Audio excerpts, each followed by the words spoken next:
галзуу хулган дээр бас гараад ирчлээ. Ой ой ой. Ингэж өнгөд өө.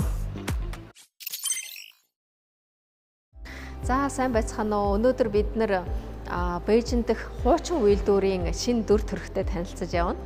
Би одоо Жунгуан цүний виртуал технологийн аж үйлдвэрийн паркад ирээд байна. Өнгөрсөн үед бол энэ парк нь даралтад савны үйлдвэр байсан.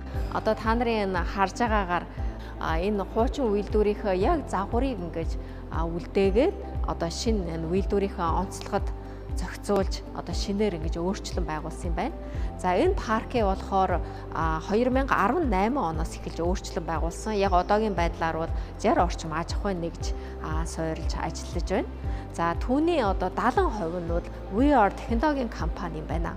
За ингээд бид дотгошоо орж компанитай танилцъя. Ус нь ингээл гоё ингээл уйлзэл, уул нь ингээл уул нүүгээл их гоё мэдрэмж төрүүлж байна.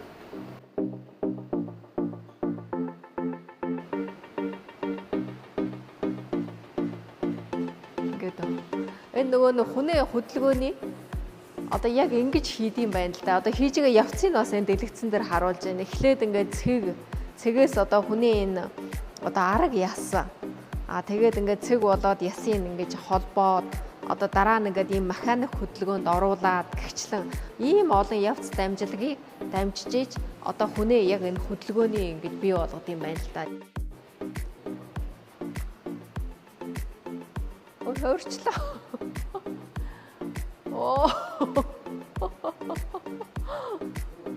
Амнасаа ус цацаал. Үй, энэ зөвсгтэй болчихоо.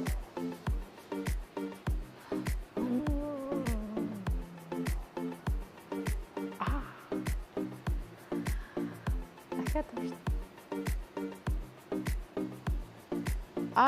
Загсандаа хоол өгчлөө.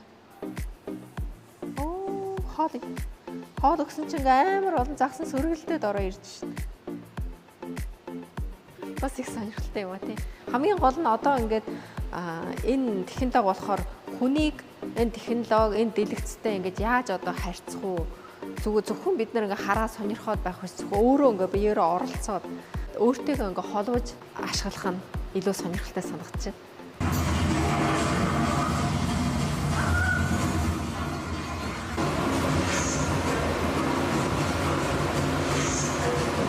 Өстө нэг хийсвэр ертөнцөөс гарч ирэх шиг боллоо. Энэ VR шилийг ингээд зүүнгүүд л яг нэг галзуу хулганаар ингээд гоё байгальтай газраар яваал. Сая дэлгэцэн дээр харсан тий. Тэгэл явж байгаа хамгийн сүүлд нэг бүр нэг домгийн мөртлөө бас амар тийм нэг аимшигтай юм шиг нэг ертөнц рүү ороо явцсан. Тэгээд хамгийн гол нь энэ онцлог нь болохоор их тод яг тийм нэг их бодиттой мэдрэмжийг төрүүлдэг юм байлээ. За бид сая виртуал технологийн аж үйлдвэрийн парктай танилцлаа.